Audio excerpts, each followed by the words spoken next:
வணக்கம் black squad. அவங்க எல்லாரையும் இன்னொரு வீடியோவில் சந்திக்கிறது ரொம்ப மகிழ்ச்சி. வீடியோ ஆரம்பிக்கிறதுக்கு முன்னாடி தமிழ்லைனில் சொன்ன மாதிரியே நாங்கள் உங்கள்கிட்ட பகிரங்கமாக ஒரு மன்னிப்பு கேட்டுக்கிறோம். என்னன்றது இந்த வீடியோட லாஸ்ட்டில் பார்க்கலாம். இதை முதல்ல இந்த விஷயம் எப்படி நடந்துச்சுன்னு பார்த்தீங்கன்னா 24ஆம் தேதி ஆகஸ்ட் மாதம் எனக்கு ஒரு மெசேஜ் வந்தது. ஸோ அந்த மெசேஜை வந்து நான் உங்களுக்கு ஸ்க்ரீனில் காட்டுறேன். ஸோ அதை பார்த்துக்கோங்க. இந்த மாதிரி ஒரு குரூப்பில் இருந்து தேர்தலை புறக்கணிப்போம் அப்படின்னு சொல்லிட்டு மெசேஜ் வந்தது.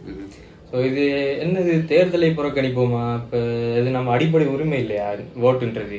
ஸோ எப்படி தேர்தலை புறக்கணிச்சிட்டீங்க, என்னத்துக்காக இந்த மாதிரி ஒரு குழு வருது, எதுக்குன்ற கேள்வி முதல்ல எனக்கு வந்தது. நான் அந்த குழுவில் இணையலை. இப்போ நீங்கள் பார்த்தீங்கன்னாலே இன்விடேஷன் எக்ஸ்பயர்டுன்னு சொல்லி அதில் காட்டியிருக்கேன் உங்களுக்கு. இதை தொடர்ந்து தான் எனக்கு சில கேள்விகள் வந்தது. இந்த ஜனாதிபதி தேர்தல், இந்த முறை வாக்களிக்க போகிற மக்கள் என்ன மாதிரியாக அமைய போகுது, இந்த தேர்தல் சூழலும் இந்த தேர்தல் களமும் நம்ம மக்களுடைய முடிவுகளும் உண்டு. ஓட்டுன்றது ஒரு மனுஷனுக்கு எவ்வளோ முக்கியமானது, அது நம்மளுடைய எப்படிப்பட்ட அடிப்படை உரிமை, எங்கேருந்து இதெல்லாம் தொடங்குது, ஓட்டிங்ன்றது நம்ம ஏன் கட்டாயம் பண்ணியே ஆகணும், அது ஜனநாயக உரிமைன்றது ஏன் சொல்லப்படுதுன்றதெல்லாம் இந்த வீடியோவில் தொடர்ந்து பார்க்கலாம். கோகுல்லாம் சொல்லுங்கள். தேர்தல்னு பார்க்கும்போது இது ஆரம்பிக்கப்பட்டது எங்கன்னா முதலாக 1931ஆம் ஆண்டு டொனமுரியா பின்படி தான் முதலாவது தேர்தல் என்ற ஒரு விஷயம் கொண்டு வரப்பட்டது. அதன் அடிப்படையில் 1931 இருந்து 2 தேர்தல்கள் நடத்தப்பட்டது. ஆனால் அது அனைத்துமே பிரித்தானிய காலனித்துவத்துக்கு கீழே தான் இருந்துச்சு.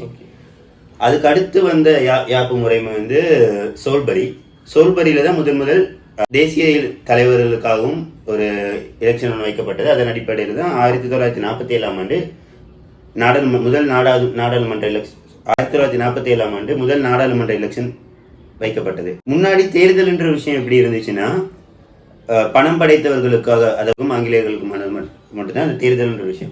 அதுக்கப்புறம் அந்த கட்டமைப்பு ஓரளவு மாறி ஆண்கள் மட்டும் வாக்களிக்கக்கூடிய, அதுவும் 21 வயசுக்கு மேற்பட்ட ஆண்கள் மட்டும் வாக்களிக்கக்கூடிய ஒரு நிலை இருந்துச்சு. அதுக்கப்புறம் காலப்போக்கில் தான் பெண்களும் வாக்களிக்க முடியும். அதுவுமே 21 வயசுல தான் இருந்து கஷ்டப்பட்டு வாக்குரிமை என்ற ஒரு விஷயத்த நம்ம கிடைச்சிருக்கு.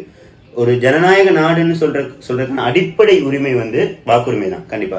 ஏன்னா உங்களுக்கான தலைவன், உங்களை யார் வழிநடத்த போறான்ற விஷயத்த நீங்க தான் தேர்ந்தெடுக்க போறீங்க. அது தன்னிச்சையாக செய்யப்படுமானா நம்ம சர்வாதிகாரம்னு சொல்லுவோம். சர்வாதிகாரத்திலிருந்து ஜனநாயகன்ற ஒரு விஷயம் மாறுபடுதுன்னா அதற்கான காரணம் தான் தேர்தல். 18 வயது பூர்ணமடைந்த யாரா இருந்தாலுமே கண்டிப்பா ஓட் பண்ணணும். நம்மளோட ஜனநாயக கடமைன்றதையும் தாண்டி அது நம்மளோட உரிமை. அந்த உரிமையை நம்ம எப்பவுமே விட்டு கொடுத்துட முடியாது. அது விட்டு கொடுக்கறதுனால என்ன நடக்குதுன்னா, தகுதி இல்லாதவர்களோ நாட்டை சீர்குலைக்கக்கூடியவர்கள் கையில நம்மளோட நாடு மாறக்கூடிய கட்டாயம் ஏற்பட்டுது. ஒரு 100 பேர் இருக்க இடத்துல 50 பேர் தான் ஓட் பண்றாங்க, மீதி 50 பேர் ஓட் பண்ணல. அப்ப அந்த 50 பேரோட சாய்ஸ் தப்பாகுன்ற பட்சத்துல எல்லாருக்குமே அது ஒரு பாதிப்பு இல்லையா? இப்போ இந்த தேர்தலோட நிலைமை எப்படி இருக்கு, அதை பத்தி உங்களோட பார்வை?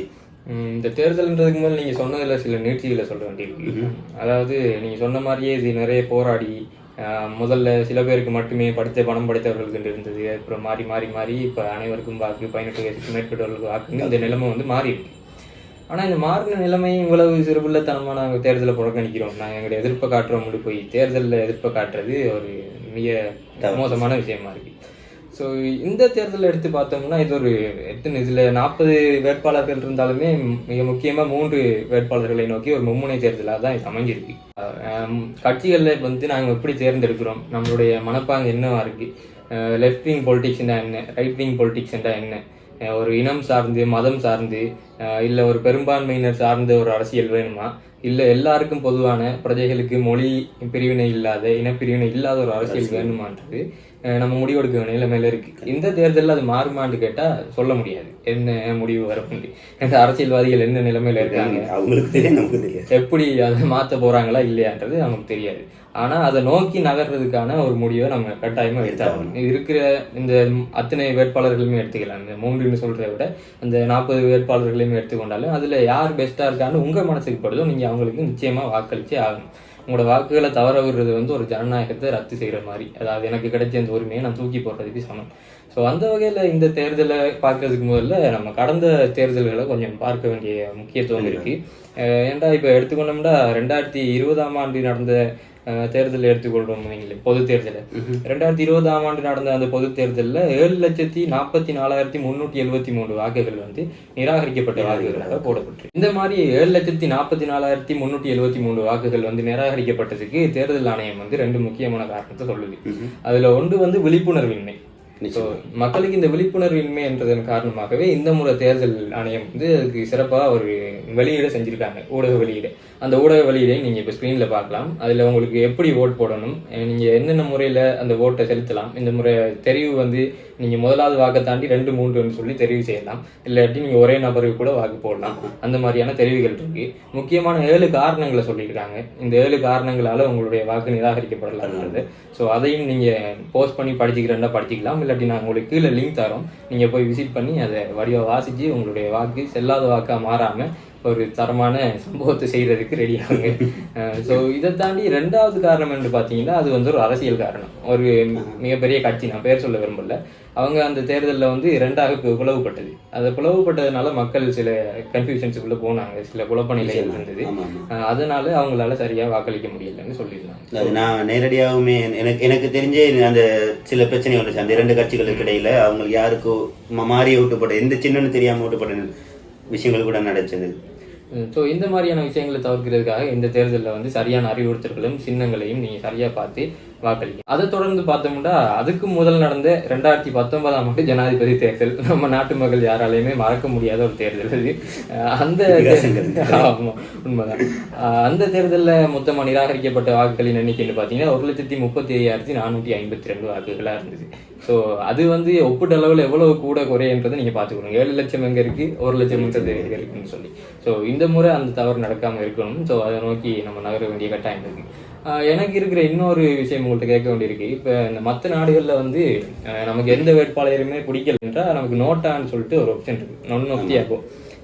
ஸோ அதை பற்றி ஸ்ரீலங்காவில் எந்த விழிப்புணர்வும் இல்லை, அந்த மாதிரி ஒரு ஆப்ஷனுமே இங்கே இல்லை. ஸோ அது இங்கே தேவைதானா, இல்லை அது வந்தால் நல்லமுன்னு நினைக்கிறீங்களா, அதை பற்றி சொல்லுங்கள். நோட்டா பற்றி பேசும்போது இருவேறுபட்ட கருத்துக்கள் இருக்குது. தேவை சில இடங்கள்ல அந்த நோட்டான்ற விஷயம் தேவைப்படுது, சில விஷயங்கள்ல இல்லாட்டியும் பரவாயில்லன்ற மாதிரி இருக்கு. ஏன்னா நோட்டாவும் கிட்டத்தட்ட தன்னுடைய வாக்கை புறக்கணிக்கிற மாதிரி ஒரு விஷயம் தான். பட் அதே மாதிரி இந்தியாவை பொறுத்த வரைக்கும் நோட்டான ஒரு விஷயம் கொண்டு வந்தாங்க. இந்தியா அதிகபட்சமான ஓட்டுகள் நோட்டா மேல விழுகும்போது அந்த நடந்த எலெக்ஷன் ரீஎலெக்ஷன் பண்ணி மீண்டும் அந்த தேர்தல் நடைபெற்றுச்சு. அப்படி இருக்கும்போது நோட்டான்ற ஒரு விஷயம் ஒரு பக்கம் சரியாக இருந்தாலும் பெரும்பாலும் என்ன பிரச்சனை இருக்குன்னா இந்த நோட்டா தவறாக யூஸ் பண்ணிக்கிறோம். நம்ம இப்போ அதிகமாக இந்த வீடியோ பார்த்துட்டு இருக்கவங்க கூட ஃபர்ஸ்ட் டைம் ஓட்டர்ஸாக இருப்பாங்க.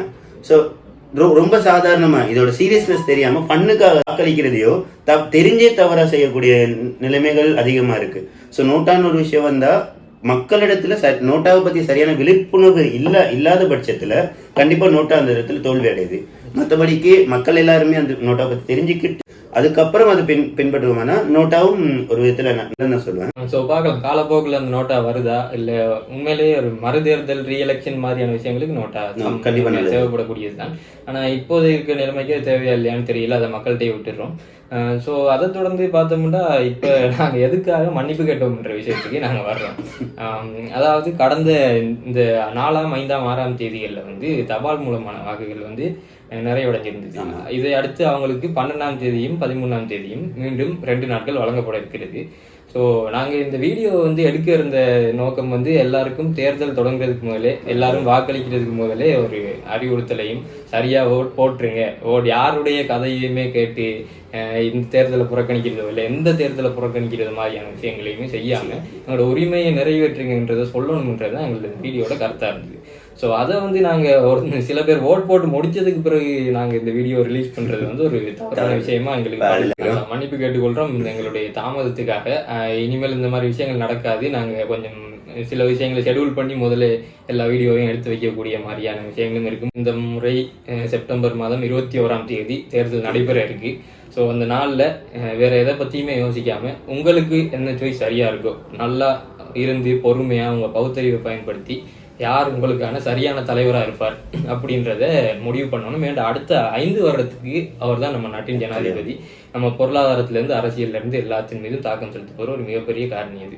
ஸோ இன்றைக்கு நாளைக்கு மாறிடப்பட விஷயங்கள் இல்லை. நம்ம ஒரு நாள் போய் ஓட் போட்டு ஐயோ மாற்றி போட்டோமே, அவர் வந்திருக்கலாமே, இல்லை இவருக்கு செஞ்சிருக்கலாமே, இந்த விஷயம் இப்போ தானே தெரியுதுன்ற மாதிரி விஷயங்கள்லாம் இல்லாமல் விழிப்புணர்வோடு இருக்க வேண்டியது இந்த முறை தேர்தலில். கண்டிப்பாக நீங்கள் அவங்களோட கட்சியோட வெப்சைட்டுங்களில் போய் பார்த்தாலே அவங்களோட தேர்தல் பிரச்சாரங்களும் அவங்களோட வாக்குறுதிகளும் எல்லாமே இருக்குது.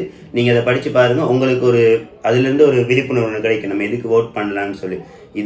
இந்த கட்சின்னு சொல்லி நாங்கள் எதையுமே சார்பாக சொல்லலை. பொதுவாக 40 பேர் இருக்காங்கன்னா 40 பேரோட வாக்குறுதிகளையுமே பாருங்க. உங்களுக்கு எது சரியா படுதோ அவங்களுக்கே ஓட் பண்ணுங்க. இந்த முக்கியமான கட்சிகளை தான் ஓட் பண்ணணும்னு இல்லை. கண்டிப்பா நீங்க உங்களுக்கு பிடிச்சவங்களுக்காக ஓட் பண்ணலாம். அது உங்களோட ஜனநாயக உரிமை. அதை நாங்களோ இன்னொருத்தவங்களோ உங்க மேல திணிக்க முடியாது.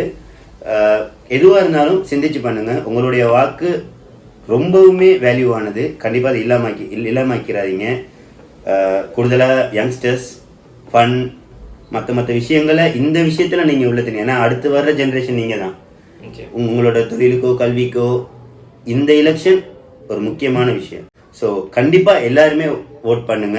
இந்த தேர்தல்ன்றது ஒரு நல்ல ஜனாதிபதியை நமக்கு தரும். நம்ம சரியா முடிவெடுப்போம் என்று சொல்லிட்டு இந்த வீடியோவை முடித்து கொள்றோம். அதோட உங்களுக்கு ஒரு சின்ன ஹிண்ட்ரன்ஸ். அடுத்த வீடியோ வந்து நமக்கு நடந்து கொண்டிருக்கிற ஒரு மிகப்பெரிய வியாபாரமாக இருக்கிற ஒரு பெரிய ஸ்கேமை பற்றி கதைக்கிறதா இருக்கும். ஸோ அதை தொடர்ந்து அதுக்கான விவரங்களை நாங்கள் சேகரிக்கிறதும் சில விஷயங்களை செய்கிறதும் நாங்கள் தொடர்ந்து பண்ணி கொண்டே இருக்கிறோம். ஸோ அது இந்த வீடியோ உங்களுக்கு மிக விரைவில் வந்து சேரும். அதையும் தொடர்ந்து பாருங்கள், சப்போர்ட் பண்ணுங்கள். ஸோ தொடர்ந்து இணைந்திருங்கள். Flex squad. Let's talk humanism.